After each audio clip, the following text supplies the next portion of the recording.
A polícia prendeu nesta quinta-feira 2 homens suspeitos de participação em 2 assaltos aqui em Linhares. Um deles já tem passagem pela polícia por homicídio em Jaguaré. Outros envolvidos foram identificados, mas estão foragidos. Maurício de Souza Macedo, 21 anos, é de Jaguaré e já tem passagens pela polícia por homicídio. Ele foi preso 12 horas depois de participar de um assalto a clientes e ao dono de uma barraca de churrasquinho na rua João Calmon, no centro de Linhares. O comparsa dele, identificado como Renato Pinto de Oliveira, 29 anos, também foi preso. Outros 2 suspeitos estão foragidos. Segundo a polícia, durante o crime, um dos bandidos chegou a efetuar um tiro na região genital de um advogado de 29 anos. A vítima está internada e passará por uma cirurgia na uretra. Apesar de termos já a identificação dos demais elementos que, em conjuntos com os hoje presos, participaram desses crimes, é possível a gente torná-los, os elementos de informações dentro desse caderno, mais robustos e fortalecer no indiciamento. Os mesmos criminosos são suspeitos também de terem cometido outro assalto, desta vez durante a tarde de quarta-feira em Santo Hilário, interior de Linhares. Um deles chegou a apontar a arma de fogo para a cabeça de um bebê. O anúncio, agora de forma preliminar, poderia soar um pouco assodado, uma vez que a gente precisa colher outros elementos para deixar tudo melhor concatenado. Alguns objetos roubados foram recuperados. O carro da família, no entanto, um Honda Civic prata, placas OQR 1990, ainda não foi encontrado. As investigações continuam. Pois é, o delegado Francisco Reinaldo disse ainda que Maurício de Souza, conhecido como MK, é de alta periculosidade. O delegado orientou as pessoas que, porventura, tenham sido vítimas desse suspeito que procurem a Delegacia Regional de Linhares, que fica no bairro Três Barras. Agora confira como fechou o dia o mercado do café.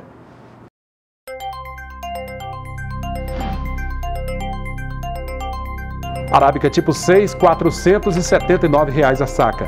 Arábica 7, R$ 459. Conilon tipo 7 fechou valendo R$ 446 a saca. Os destaques do nosso esporte você vê com Altemar Félix.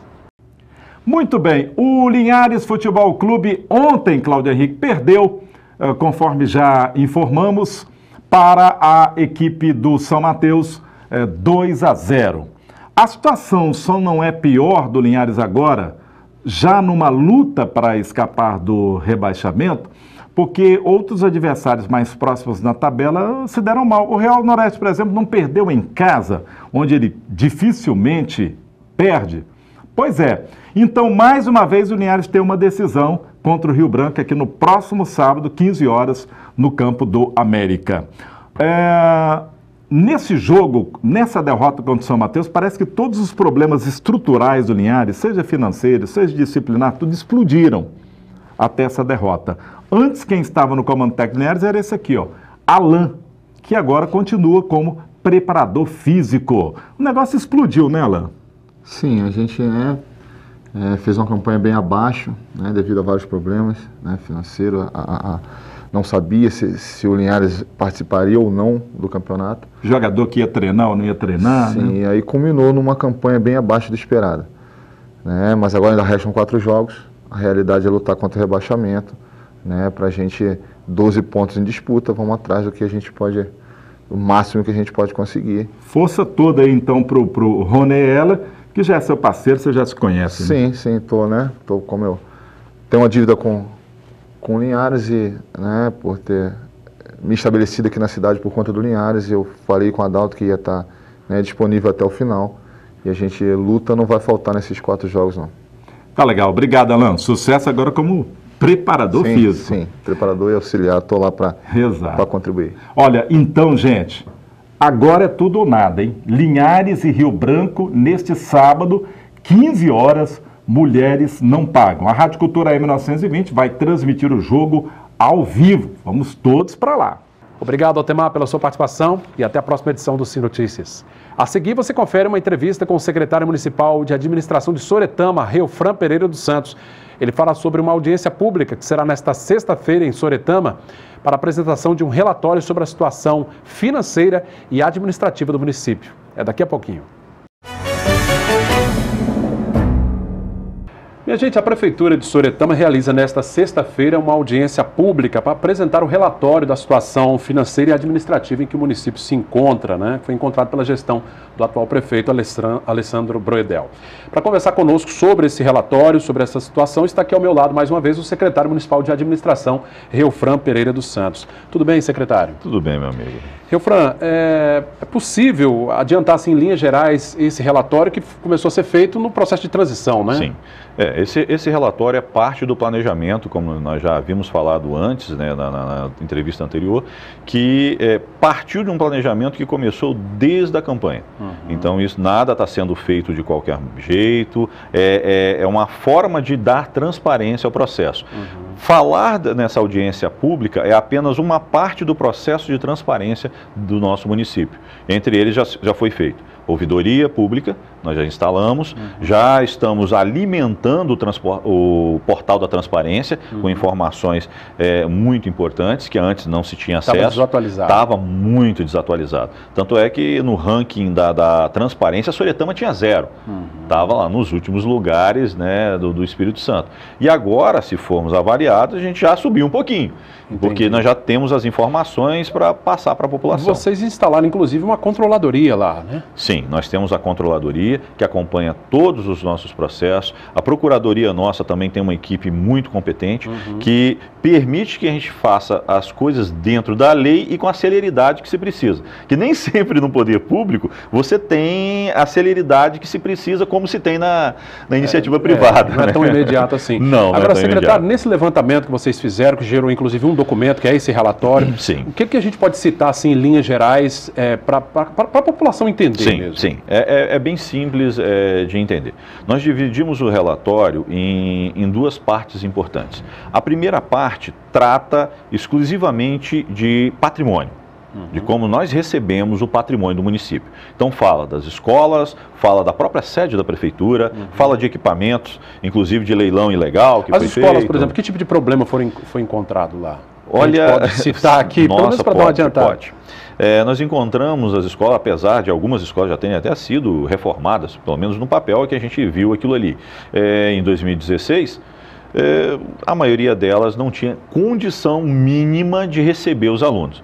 Coisa do tipo de alguém arrancar a privada, né, destruir porta, pia quebrada, fios expostos. Não havia a mínima condição de se iniciar. E vale lembrar o seguinte, esse documento foi gerado a partir do documento que foi enviado ao Ministério Público. Isso já está protocolado no Ministério Público. Isso já uma denúncia, então. Então está lá no Ministério Público para mostrar, olha, nós temos daqui para frente o desafio de vencer essas dificuldades. Então, aqui o momento é de todos darem as mãos.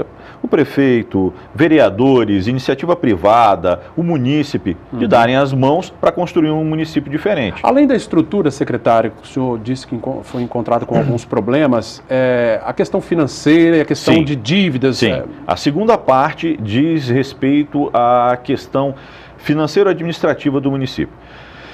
Multas que nós recebemos, convênios que nós temos que devolver dinheiro para a União e para o Estado, em alguns as somas são vultuosas. Mas por quê? Alguma coisa que tinha que ter sido feita e não foi feita? Alguma obra? Exemplo, os convênios funcionam da seguinte forma, você consegue, por meio de um convênio, uma ajuda financeira para fazer alguma coisa e você tem que prestar contas gradativamente para que esse recurso venha. Ou seja, comprovar que usou corretamente, não é só usar. Não é só usar. Então, em alguns momentos foram deixados de prestar contas desses convênios, aí o Estado e a União falam o seguinte, olha, já que você não prestou conta, eu não tenho como saber se você efetivamente gastou o dinheiro da maneira correta. Eu quero o valor todo de volta. E esse dinheiro está em caixa para ser devolvido? Muito difícil na situação atual, nós não temos a mínima condição de devolver todo o montante. Isso não há como. A maneira saudável de fazer esse tipo de coisa é partir para a justiça, buscar parcelamentos, buscar termo de ajuste de conduta. Não tem jeito, a gente tem que negociar para poder... Não estamos eximindo a nossa responsabilidade, porque assumimos daqui por diante a nossa responsabilidade de trabalhar. De 1º de janeiro para cá. Para cá não tem jeito, nós temos que resolver as questões. Mas estamos deixando bem claro, Nós recebemos um município com algumas dificuldades que vão impedir que nós trabalhemos na mesma velocidade que esperávamos. Pois é, em relação a essas dívidas, né, que o senhor mencionou aí, o município, inclusive, o senhor falava antes da gente iniciar a entrevista, da inscrição no CADIM estadual e federal. Federal. Que é o cadastro de inadimplente, de devedores. De devedores. É o SPC do Poder Público. Do Poder Público. Então, nós temos essa situação, tanto na esfera federal quanto na esfera estadual, nós estamos devendo isso. Nós não temos as certidões necessárias para que recebamos as verbas federais e estaduais.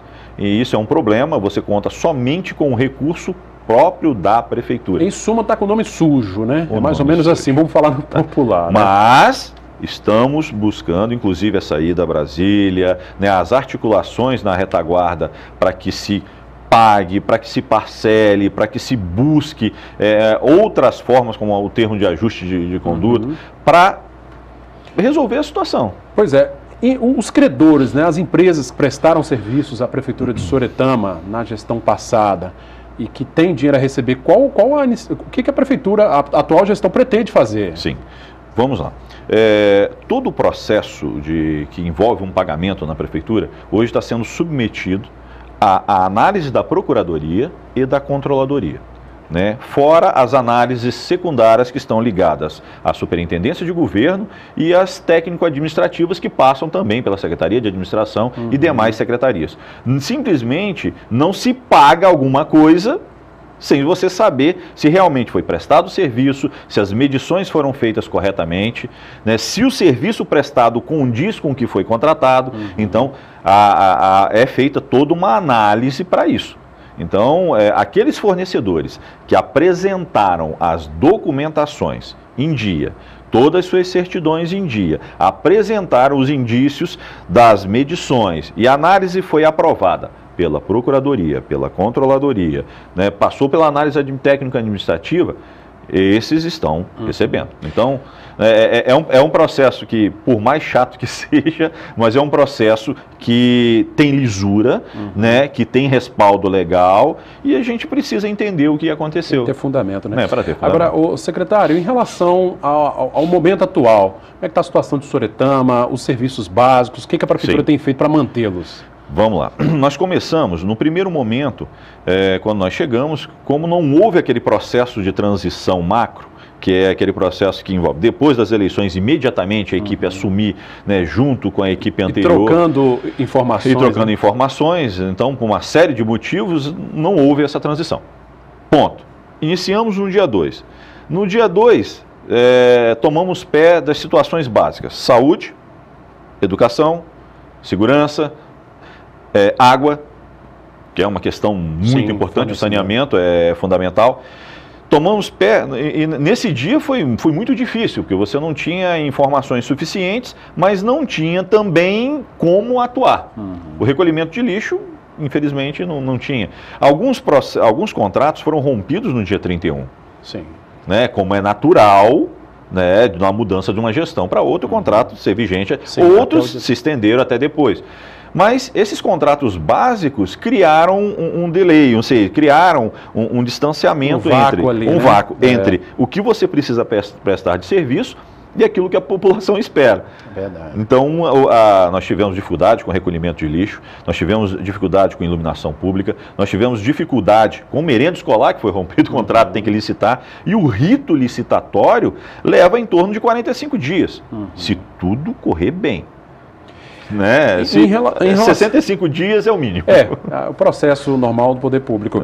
Agora, secretário, em relação ao relatório, além do Ministério Público, vocês pretendem também enviá-lo ao Tribunal de Contas e outros? O relatório, nesse primeiro momento, ele está disponível já para qualquer cidadão soretamense que quiser acesso às informações que não são segredo de justiça, informações que estão dentro da lei que você pode divulgar, se terá acesso. A Câmara de Vereadores tem acesso pleno a todas as informações, até para poder isso ser colocado para o cidadão. Eu imagino que alguns detalhes está em investigação ainda. Sim, sim. Aqueles que há um risco de prejudicar sindicância interna. Nós temos questões que envolvem sindicâncias internas dentro da própria administração.